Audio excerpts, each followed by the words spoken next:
Late गए, लड़ने की ताकत नहीं, जिस्म से खून ही खून टपक रहा है। एक शख्स अपने भाई को पानी पिलाने के लिए जा रहा है, पानी का प्याला उसके हाथ में, उसने अपने भाई को उठाया और पानी पिलाना चाहता है। लो मेरे भाई जख्मी हो गए हो जंग में, पानी पियो। सहारा देकर उठाता, पानी पिलाता है। अभी पानी का प्याला होंठ तक जाता है, पानी पीता नहीं है आदमी। दूसरा जख्मी सहाबी चीख रहे हैं, चिल्लाते हैं, अगर थोड़ा सा पानी बाकी रह जाए तो मुझे भी दे देना, मैं भी प्यासा हूं, मैं भी प्यासा हूं, थोड़ा सा पानी बच जाए तो मुझे भी दे देना। इस आदमी ने जो खुद पानी का प्यासा था, पानी पीना छोड़ दिया, नहीं पिया। पानी का प्याला अपने भाई को दे दिया और कहा कि मेरा भाई मुझसे भी ज्यादा प्यासा है, जाओ पहले उसको पानी पिला दो।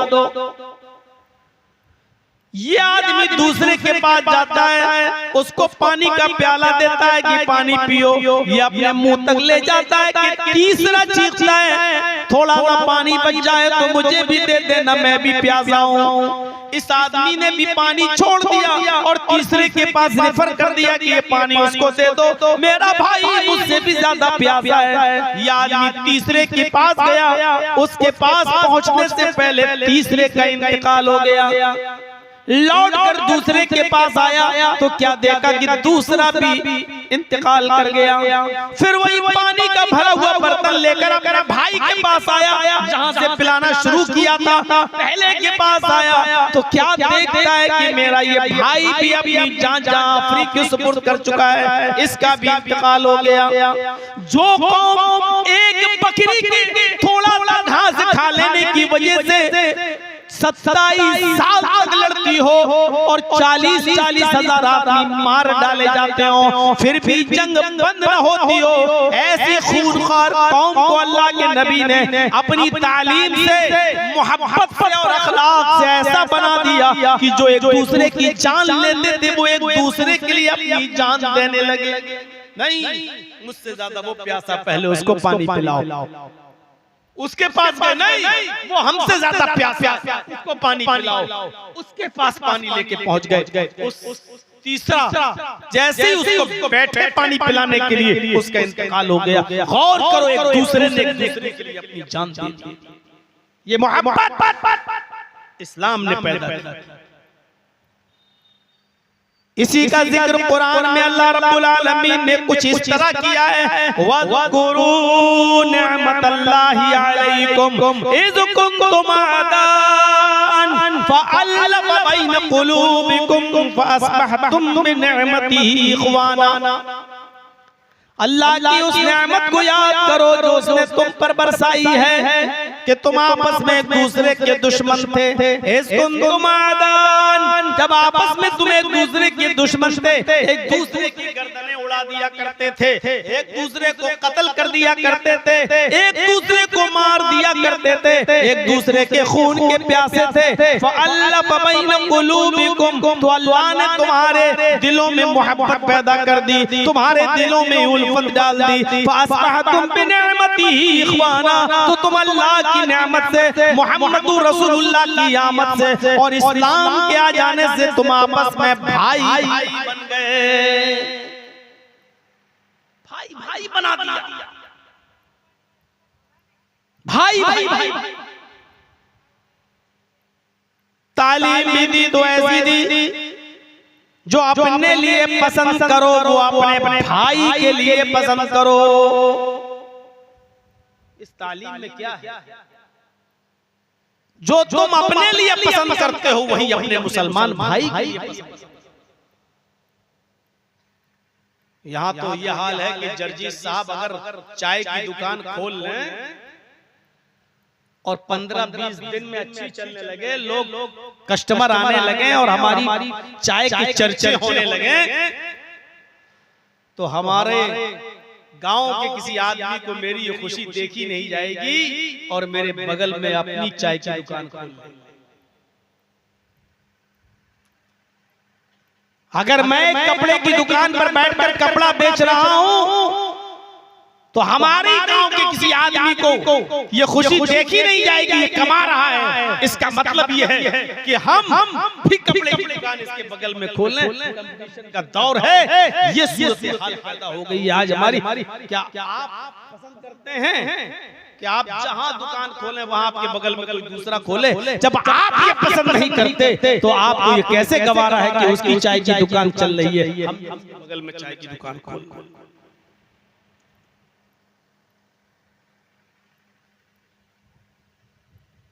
हाफिज अहमद इब्न हजर अल इसाबा के अंदर एक वाक़या नकल किया है दो सहाबी का, कि दोनों सहाबियों की दुकान थी और दोनों की कपड़े की दुकान थी और दोनों का कंपटीशन नहीं था। उस मार्केट में कपड़ा ही कपड़ा बिकता था, इसलिए वो कपड़े का ही मार्केट था। दो सहाबियों की दुकान उसमें पास पास थी।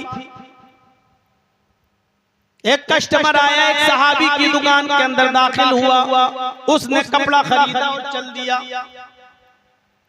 थोड़ी देर के बाद एक दूसरा कस्टमर आया उसी दुकान पर और उसने भी कपड़ा खरीदा और चल दिया।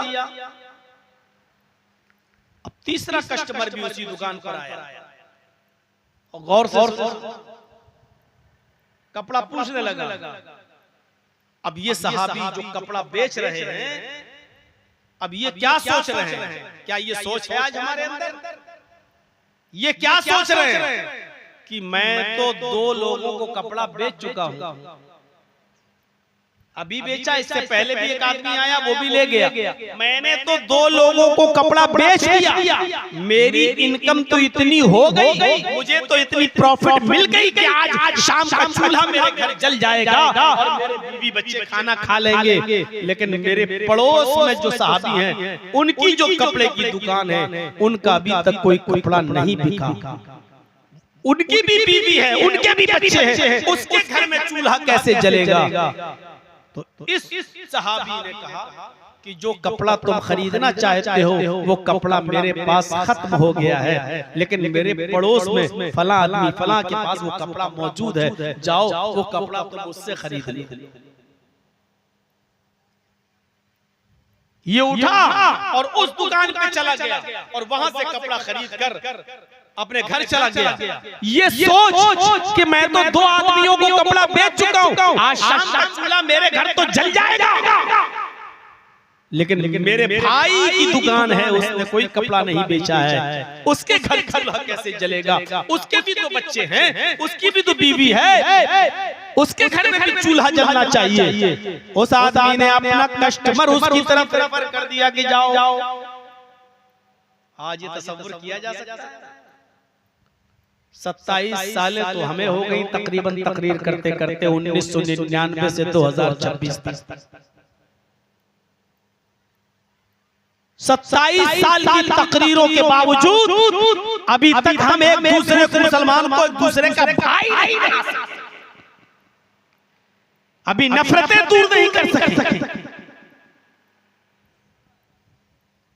अभी एक दूसरे के दिलों से हसद और कीना और बुग़्ज़ और इनाद और दुश्मनी नहीं निकाल सके, कंपटीशन का माहौल खत्म नहीं कर सके। है ये करोगे आप? 10 आदमियों ने किसी के यहाँ चाय पी ली, क्या वो चाय वाला कह सकता है साहब वो भी अच्छी चाय बनाता है, अब जाओ, अब आप उसकी दुकान पे चाय पी लो, हमारे यहाँ दूध खत्म हो गया है? क्या कोई कह सकता है? आज के इस दौर में भी क्या आप ये कह सकते हो कि साहब जो कपड़ा आप खरीदने आए हो खत्म, मेरे पड़ोसी से ले लो, उसके यहाँ पे भी अच्छा कपड़ा मिलता है? कह सकते हो? यहाँ तो ये हाल है कि अगर करीब करीब होटल है तो दूर से ही चिल्लाने लगते हैं कस्टमर को देखकर, इधर आओ इधर आओ इधर आओ इधर आओ, और कभी कभी तो दौड़ के पकड़कर उसको हाथ पकड़कर लाने की कोशिश की जाती है। आप यहाँ आइए, वहाँ यहाँ आइए, ये सूरत हाल पैदा हो चुकी है। जो अपने लिए पसंद करो वो अपने भाई के लिए पसंद करो। एक ताबई गुजरे हैं, नाम है उनका सईद इब्न जुबैर।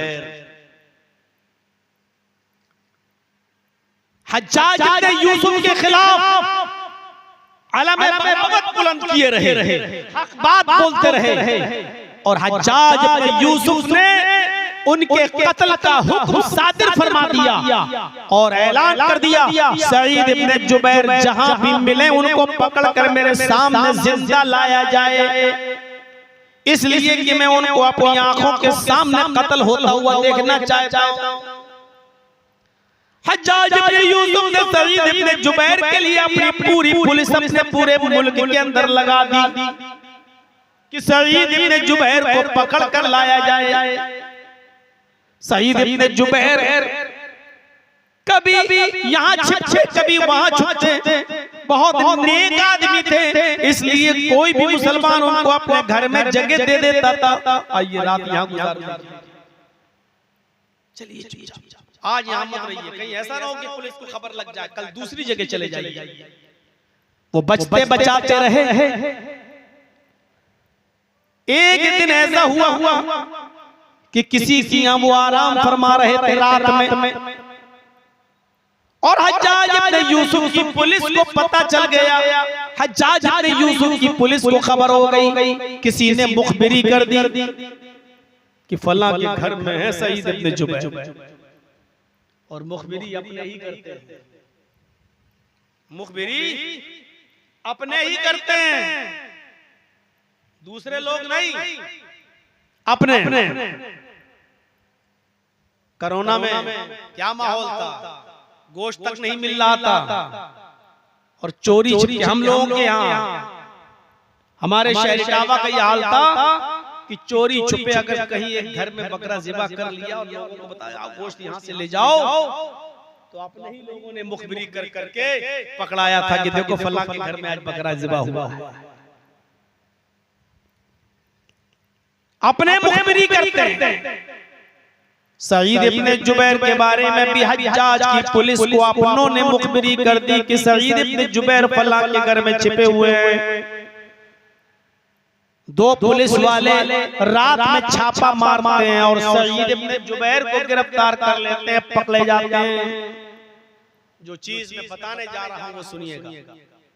सईद इब्न जुबैर पकड़े जाते हैं। सईद इब्न जुबैर को पकड़कर हज्जाज इब्न यूसुफ के पास लाने की तैयारी होती है, लेकिन इतने दूर पे है हज्जाज, इतना दूर है हज्जाज कि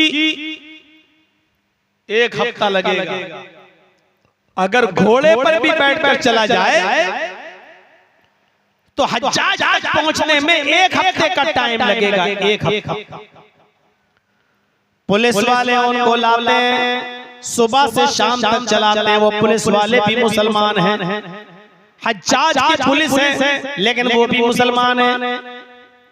ज़ोहर का वक्त होता, सईद इब्न जुबैर नमाज की इजाजत मांगते, पुलिस वाले नमाज की इजाजत दे देते, खड़े होकर देखते रहते कहीं सईद इब्न जुबैर भाग न जाए। जब सईद नमाज पढ़ लेते उसके बाद फिर पहला पुलिस वाला नमाज पढ़ता, दूसरा सईद को पकड़े रहता। जब पहला नमाज पढ़ लेता तो पहला सईद को पकड़ लेता और दूसरा फिर नमाज पढ़ता। इस तरीके से सईद इब्न जुबैर को लाने की कोशिश की जा रही है। और सईद इब्न जुबैर का अखलाक इतना अच्छा अखलाक कि उन पुलिस वालों के दिल मोम हो गए। 2 ही दिन के अंदर उन पुलिस वालों ने आपस में मशवरा किया कि देखो सईद इब्न जुबैर बहुत नेक आदमी है, बहुत शरीफ आदमी है, अल्लाह वाला आदमी है, बड़ा मुत्तकी आदमी है, बड़ा परहेजगार आदमी है। अगर हमने इसको हज्जाज के सामने पेश कर दिया तो हज्जाज ने कत्ल कर देगा, कत्ल के सिवा कोई सजा नहीं देगा।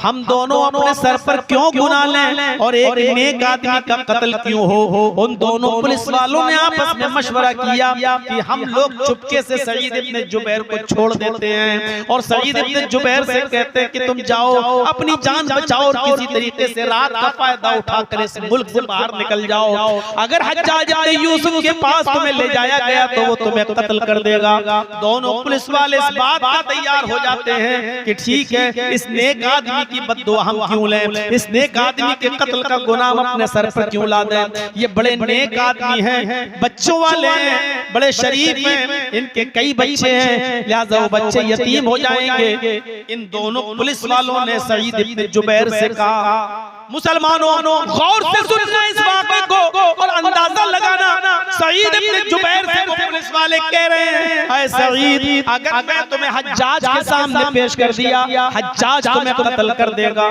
तुम बड़े नेक आदमी हो, सच्चे इंसान हो, बच्चों वाले हो, तुम्हारे बच्चे यतीम हो जाएंगे और मैं तुम्हारे कत्ल का गुनाह अपने सर पर नहीं लादना चाहता। एक मुत्तकी और परहेजगार आदमी के कत्ल का ठेका मैं क्यों लूं? हज्जाज को पता नहीं है कि मैंने तुम्हें गिरफ्तार कर लिया है, इसलिए मैं तुम्हें छोड़ रहा हूँ। चुपके से, ये रात का वक्त है और तुम चुपके से यहाँ से निकल जाओ, रात पर सफर करो, दिन में कहीं छिप जाना, फिर रात में फिर सफर करना। 2-3 रातों में तुम इस मुल्क की सरहद को पार कर लोगे और दूसरे मुल्क में चले जाओगे। ऐ सईद, मैं तुम्हें छोड़ रहा हूँ। सईद इब्न जुबैर ने कहा, आए पुलिस वालों, तुम्हारा बहुत बहुत शुक्रिया, तुमने मेरे बच्चों को यतीम होने से बचा लिया। तुम्हारा यह एहसान मैं कैसे अदा करूं? तुम अपनी मर्जी से छोड़ रहे हो, अल्लाह तुम्हें बरकत दे। सईद इब्न जुबैर ने उन दोनों पुलिस वालों से हाथ मिलाया, उनसे मुआनका किया, गले मिले और चल दिए। हाथ हिलाया, ठीक है तुमने छोड़ दिया, बहुत अच्छा किया, मैं जा रहा हूं। सईद इब्न जुबैर निकले, अभी मुश्किल से 100 कदम या 200 कदम आगे बढ़े होंगे, 100 कदम या 200 कदम आगे बढ़े होंगे, वहीं से पलट जाते हैं, फिर भागने का पूरा मौका, लेकिन भागते नहीं, वहीं से पलटते हैं और दौड़ते हुए फिर पुलिस वालों की तरफ आते हैं और इन दोनों पुलिस वालों के पास आकर कहते हैं, मैं ऐसा नहीं कर सकता। इन पुलिस वालों ने कहा, क्या हुआ तुम्हें? कहा कि मुझे हज्जाज के पास ले चलो। वो पुलिस वाले बोले, ऐ सईद, तुम जानते हो कि हज्जाज तुम्हारे साथ क्या सलूक करेगा? इन दोनों पुलिस वालों का सुनकर, सवाल सुनकर सईद ने कहा कि हाँ, मैं जानता हूं कि वो मुझे कत्ल कर देगा। उसकी नजर में मेरा गुनाह बहुत बड़ा है, वो मुझे कत्ल के सिवा कुछ नहीं, सिर्फ कत्ल करवाएगा। कहा, मैंने तुम्हें छोड़ दिया है और तुम इसके बावजूद नहीं भाग रहे हो और उसके हज्जाज इब्न यूसुफ के पास जाने की तमन्ना कर रहे हो। कहा, तमन्ना नहीं कर रहा हूं, बल्कि मैं तुम दोनों को देख रहा हूं। तुम दोनों ने मुझे छोड़ दिया है, मैं तुम्हें देख रहा हूं, तुम्हारी वजह से मैं नहीं भाग सकता। कहा, मेरी वजह से? मैं तो छोड़ दिया हूं, मेरी वजह से क्या? कहा, सुनो, जिस जासूस ने मेरी जासूसी की तुमको और बताया कि सईद इब्न जुबैर फला के घर में छिपे हुए हैं और तुम दोनों ने आकर मुझे पकड़ लिया, उस जासूस को तो पता ही होगा कि तुम दोनों ने मुझे पकड़ लिया। अब तुम दोनों मुझे छोड़ रहे हो, कल जब हज्जाज के पास पहुंचोगे तो वो जासूस भी वहां पहुंचेगा और वो जासूस उसको बता देगा कि इन दोनों पुलिस वालों ने तो सईद को पकड़ लिया था, फिर कहीं रास्ते में छोड़ दिया। आए पुलिस वालों, जब जासूस ने हज्जाज इब्न यूसुफ को जब ये जासूस खबर देगा और हज्जाज को ये पता चलेगा कि तुमने मुझे छोड़ दिया, पकड़ने के बाद मुझे छोड़ दिया, तो फिर वो तुम दोनों को कत्ल कर देगा, तुम दोनों को मार डालेगा। अल्लाह के नबी सल्लल्लाहु अलैहि वसल्लम ने फरमाया, सईद इब्न जुबैर उन दोनों पुलिस वालों से कह रहे हैं कि अल्लाह के नबी सल्लल्लाहु अलैहि वसल्लम ने फरमाया, जो तुम अपने लिए पसंद करते हो वही अपने भाई के लिए पसंद करो। जब मैं अपने लिए पसंद करता हूँ कि मुझे कत्ल न किया जाए, तो मैं तुम्हारे लिए पसंद कैसे कर लूं कि तुम्हें कत्ल किया जाए? इसलिए हमें तुम हज्जाज के पास ले चलो। उन पुलिस वालों ने कहा, आए सईद, तुम जाओ यहाँ से, वो तुम्हें मार डालेगा, तुम्हें कत्ल कर देगा। देगा? अरे हमसे पूछेगा तो हम कह देंगे कि सईद मिले थे, पकड़ लिया था, लेकिन हाथ छुड़ा के भाग गए, मैंने बहुत पीछा किया, वो भागने में कामयाब हो गए। हम कुछ भी झूठ बोल देंगे। कहा नहीं, हज्जाज बहुत बड़ा जालिम इंसान है, वो हमारी भागने की वजह से तुम दोनों को कत्ल कर देगा, और मैं ये नहीं चाहता कि मेरी जान बच जाए और मेरी जगह पर तुम दोनों की जान चली जाए। जब मैं अपने लिए पसंद नहीं करता, वो आपके लिए भी पसंद नहीं करूंगा। लेके चलो, पुलिस वालों का इनकार, सईद इब्ने जुबैर का इकरार, आखिरकार पुलिस वाले हिम्मत हार गए और सईद इब्ने जुबैर को पकड़ कर लाए और हज्जाज के सामने पेश कर दिया।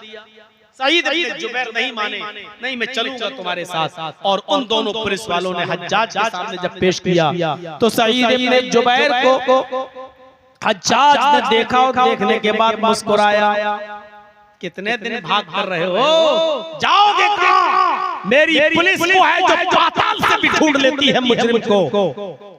लिहाजा जल्लाद को बुलवाया गया, खूनी चमड़ा बिछाया गया, हाथ पीछे से बांधे गए और सईद इब्ने जुबैर को बिठा दिया गया। ऐसे हाथ पीछे बंधे, गर्दन इस तरीके से डाल दिया गया है, खूनी चमड़ा बिछा हुआ है, जल्लाद तलवार लिए खड़ा हुआ है। और फिर वही हुआ जिसका डर था। उन पुलिस वालों को भी मालूम था कि सईद इब्ने जुबैर अब बचेंगे नहीं, और खुद सईद इब्ने जुबैर को ये मालूम था कि अब मैं बचूंगा नहीं। लिहाजा उस जल्लाद ने हज्जाज इब्ने यूसुफ की आंखों के सामने हज्जाज का हुक्म पाकर सईद इब्ने जुबैर की गर्दन पे तलवार मार दी और सईद इब्ने जुबैर को कत्ल कर दिया।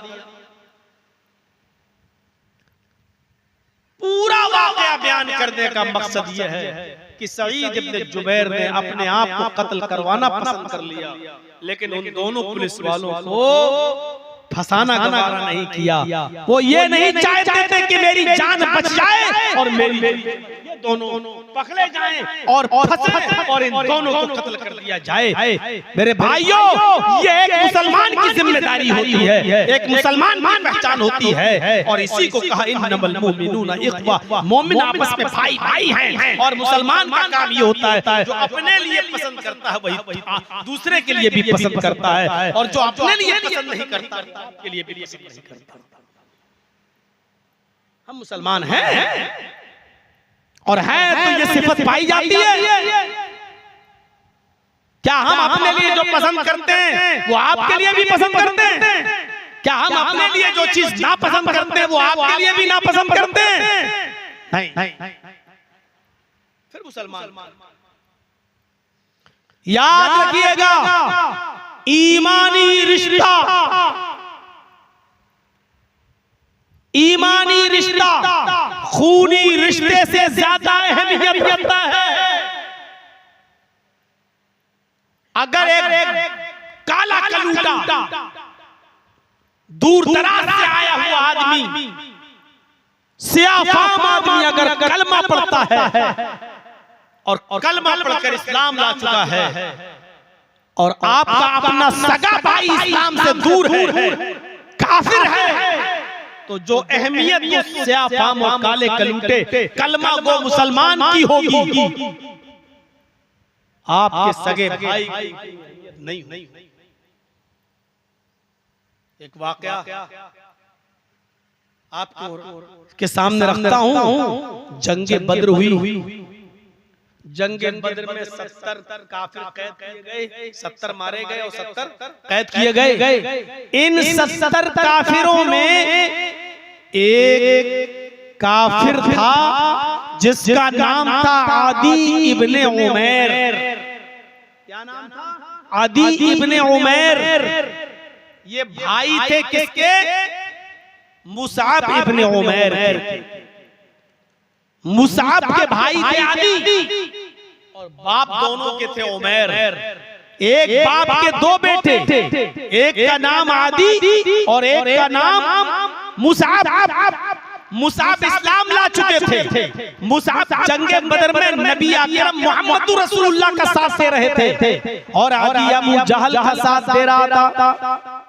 जब जंग खत्म हुई और 70 काफिर पकड़े गए, उन 70 काफिरों में आदी इब्ने उमैर भी, मुसाब इब्ने उमैर का भाई भी पकड़ा गया जो काफिर था। सारे काफिरों के पैरों में बेड़ियां डाली जा रही हैं। चलो भाग ना जाए रात में ये लोग, पैरों में बेड़ियां डाल दी जा रही हैं। सहाबा एक दूसरे के पैरों में बेड़ियां डाल रहे थे।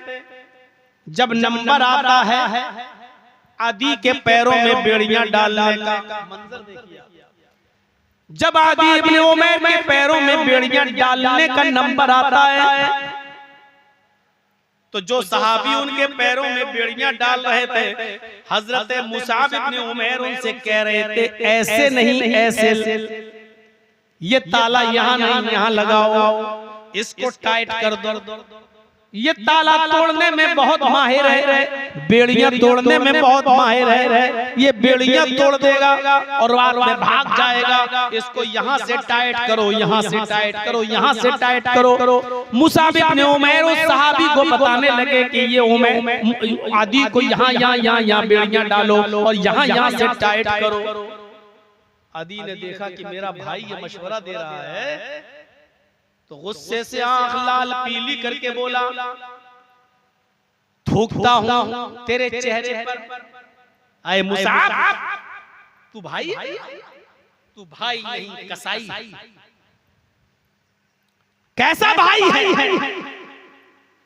तेरे सगे भाई हकीकी भाई के पैरों में बेड़ियां डाली जा रही हैं और तू टाइट करने का हुक्म दे रहा है। यहाँ से टाइट करो, यहाँ से टाइट करो, यहाँ से टाइट करो, ये करो, ये करो। तू ये बता रहा है, तू ये कहने को कह रहा है, तुझे जरा भी रहम नहीं आ रहा है? अपने भाई के साथ इस तरीके का सलूक करवा रहा है तू। मुसाब इब्ने उमैर ने जब ये सुना तो मुसाब इब्ने उमैर चीखते हुए बोले, खामोश, चुप चुप चुप। कैसा भाई? कौन? आदि ने कहा कि आए मुसाब, मैं तेरा भाई नहीं हूं। क्या तेरा बाप उमैर नहीं है? जिस बाप का खून तेरी रगों में दौड़ रहा है उसी बाप का खून मेरी रगों में भी दौड़ रहा है। यह अलग बात है कि मैं काफिर हूं, तू इस्लाम लाया, लेकिन है तो एक ही बाप के बेटे। तू अपने भाई के साथ ऐसा सलूक करता है? मुसाब इब्ने उमैर ने जोरदार आवाज में कहा, कौन सा भाई? कैसा भाई? हाय आदि, तू मेरा खूनी रिश्ते को क्या कहा? आए आदि, तू मेरा भाई। आदि ने ऐसे सर उठाकर देखा, कहा मुसाब, मैं तेरा भाई नहीं हूं। मुसाब इब्ने उमैर ने कहा, नहीं, मेरा भाई तो ये है जो तेरे पैरों में बेड़ियां डाल रहा है, जो तेरे पैरों में बेड़ियों में ताला लगा रहा है, जो तेरे पैरों में बेड़ियां डाल टाइट कर रहा है, ये है मेरा भाई। इसलिए कि इसने कलमा पढ़ा है, अशहदु अल्ला इलाहा इल्लल्लाह व अशहदु अन्ना मुहम्मदन अब्दुहु व रसूलुहु, और नहीं पढ़ा, ये है मेरा भाई, तू मेरा भाई नहीं है। अंदाजा लगाएंगे, ईमानी रिश्ता खूनी रिश्ते से ज्यादा अहमियत रखता है। अगर आप जानते हैं कि ये आदमी भी मुसलमान है तो वो आपका भाई है, और सगे भाई से ज्यादा अहमियत रखता है अगर वो काफिर है सगा भाई तो। ईमानी रिश्ते की अहमियत खूनी रिश्ते से ज्यादा है, खूनी रिश्ते से। इसलिए इस आयत को समझने की कोशिश करो। इन्नमल मोमिनूना इख्वा, सारी दुनिया के मुसलमान भाई हैं। फास्लिहू बैना अख्वैकुम, जब दो भाइयों में तनाज़ा हो जाया करे, लड़ाई हो जाया करे, तो इन मुसलमान भाइयों को ज्यादा दिन तक दूर न रहने दो। आए समाज वालों, आए सोसाइटी वालों, आए गांव वालों, आए मोहल्ले वालों, इन दोनों मुसलमान भाइयों को आपस में मिला दिया करो, इन दोनों के दिलों को जोड़ दिया करो। अगर इन दोनों को मिलाने में तुम्हें झूठ बोलना पड़े तो झूठ बोलकर इन दोनों को मिला दिया करो, इन दोनों को आपस में भाई भाई बना दिया करो। या तो मजे लिए जाते हैं, और आग भड़काई जाती है, फला फला फला मैं ऐसा कह रहा था, फला अरे कहना तो ये चाहिए, फला तुम्हारी बड़ी तारीफ कर रहा था यार, तुम उससे दुश्मनी निभाते हो, वो तो तुम्हारे बारे में बहुत अच्छा सोचता है। अरे वो तो मिला था, मुझसे पूछ रहा था कि उसके बच्चे ठीक हैं, खाना वाना मिलता है, उसको कोई तकलीफ तो नहीं है। भले ना कहा हो, लेकिन ये कह दो उसके दिल में नरमी पैदा हो जाएगी यार, वो मेरे बारे में ऐसा सोचता है, वो मेरे घर के बारे में ऐसा सोचता है, उसने कहा भी ना हो फिर भी कह दो ताकि उसके सामने वाले के दिल में जो बुराई बैठी हुई है वो दूर हो और कम होने की कोशिश हो। और एक दिन आए दुआ सलाम, अरे इबादतों का इन्हिसार भी इसी पे, वरना नमाज में जो दुआएं पढ़ी जाती हैं वो घर पर भी पढ़ी जा सकती थी, वो नमाज घर पर भी अदा की जा सकती थी। घर से निकलकर मस्जिद में आने की वजह यही है कि तुम एक दूसरे से सलाम करोगे, नमाज पढ़ोगे, जमात कायम करोगे, एक दूसरे की खैरियत पूछोगे, कदम से कदम, कंधों से कंधा, टखनों से टखना मिलाओगे, जमात कायम करोगे, आपस में गिले शिकवे दूर होंगे, मस्जिद में जाओगे बगल में खड़े हो जाओगे, कदम से कदम, टखनों से टखने, कांधों से कांधे मिलाओगे, दुश्मनियां दूर होंगी।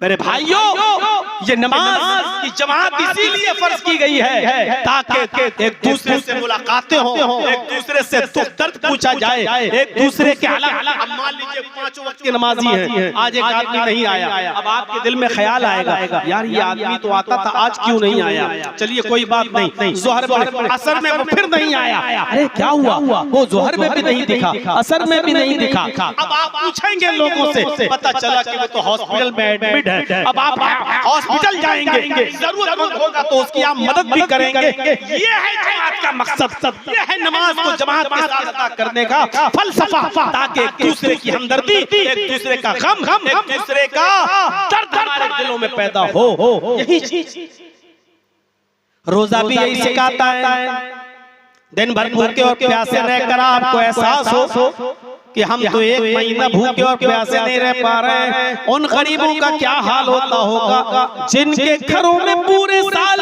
चूल्हा नहीं जलता, जिनके बच्चों को अच्छे से अच्छा खाना नहीं मिलता, जिनके घरों में चूल्हे नहीं जलते और भूखे सो जाते हैं। मेरे भाइयों, अब आप इसीलिए रोजा का हुक्म दिया गया ताकि गरीबों का एहसास तुम्हारे अंदर पैदा हो और अपने भाई की तुम मदद करने लगो। ज़कात का भी यही फलसफा है, अगर तुम साहिब इस्तिताअत हो और निसाब को तुम्हारा माल पहुंच रहा है तो तुम्हें ज़कात देना पड़ेगी। 100 रुपए में 2.5 रुपए, 40 रुपए में 1 रुपया, 1000 रुपए में 25 रुपए, 1 लाख में 2500, ये तुम्हें ज़कात निकालना पड़ेगी। मेरे भाइयों, ये गरीबों को देना पड़ेगा। अगर 1 लाख रुपए के मालिक को 2500 तुम्हें देना पड़ेगा और 2500 में अगर आपने 2400 भी दे दिए और 2450 भी दे दिए, लेकिन 50 रुपए आपने नहीं दिए तो आप गरीबों का हक मारने वाला कहलाएंगे, गरीबों के हक में डाका डालने वाला कहलाएंगे। 1 लाख में 25,000 ज़कात बनती है मेरे भाई, 2500 ज़कात बनती है, तो ये 2500 रुपए की ज़कात में अगर आपने 2450 भी दे दिए और 50 नहीं दे पाए तब भी आप खाइन हैं, तब भी आप चोर कहलाएंगे, गरीबों का हक मारने वाले कहलाएंगे। यही ज़कात का भी फलसफा है ताकि गरीबों का दर्द तुम्हारे दिलों में पैदा हो जाए। भाई भाई तुम समझो उनको और अपनी ज़कात उनके ऊपर अदा करो, निकालो। यही हुक्म है।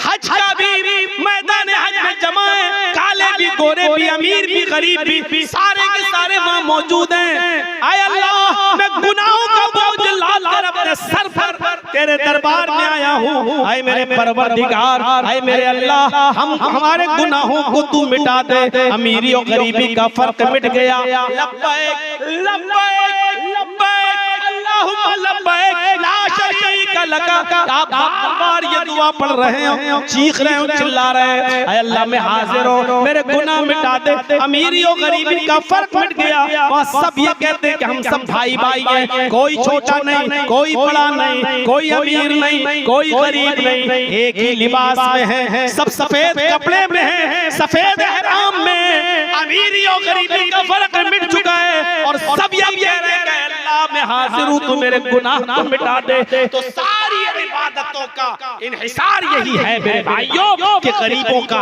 दर्द और गरीबों की हमदर्दी पैदा हो और आपको अपने भाई की मदद करने में लुत्फ आए और मजा आए। मेरे प्यारे साथियों, 4 बजे अजान होती है, इस वक्त टाइम हो रहा है, 10 मिनट बाकी रह गए हैं। कल तफसील से खिताब मेरा होगा। ये 10 मिनट के लिए मैं आपसे मसले मसाइल मौलाना इनायतुल्लाह साहब से पूछिए, मदनी हैं और बड़े आलिम हैं, उनसे पूछा करिए। तो मैं आपसे अर्ज ये कर रहा हूँ मेरे भाइयों कि आप गरीबों का दर्द अपने अंदर पैदा करें और भाईचारगी अपने अंदर पैदा करें। 10 मिनट के लिए मैं आपसे ये गुजारिश करूँ,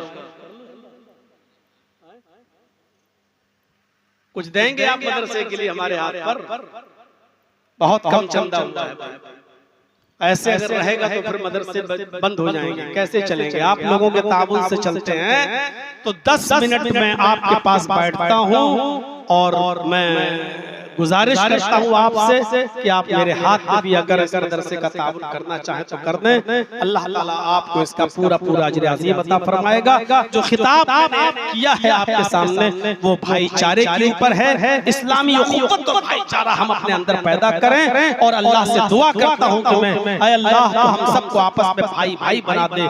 ग़ीबत, चुगली, हसद, कीना, बुग़्ज़, इनाद, दुश्मनी ये सब हमारे दिलों से निकाल दे और हमें अपने आपसी रंजिश, आपसी इख्तिलाफात भुलाने की तौफीक अता फरमा और हम सबको भाई भाई बना दे और एक प्लेटफार्म हम सबको ऐ अल्लाह कायम कर दे, एक प्लेटफार्म हमको खड़ा कर दे। हम सबको जैसे तस्बीह में के दाने पूरे प्रोए हुए होते हैं, उसी तरीके से हम सबको आपस में एक यकजहती के साथ जमा फरमा दे और हम सबको आपस में भाई भाई बना दे। अल्लाह से दुआ है कि बारिला जब तक तू हमें जिंदा रख, इस्लाम पे जिंदा रखना, जब हमारा खात्मा हो तो ईमान पर हमारा खात्मा फरमाना।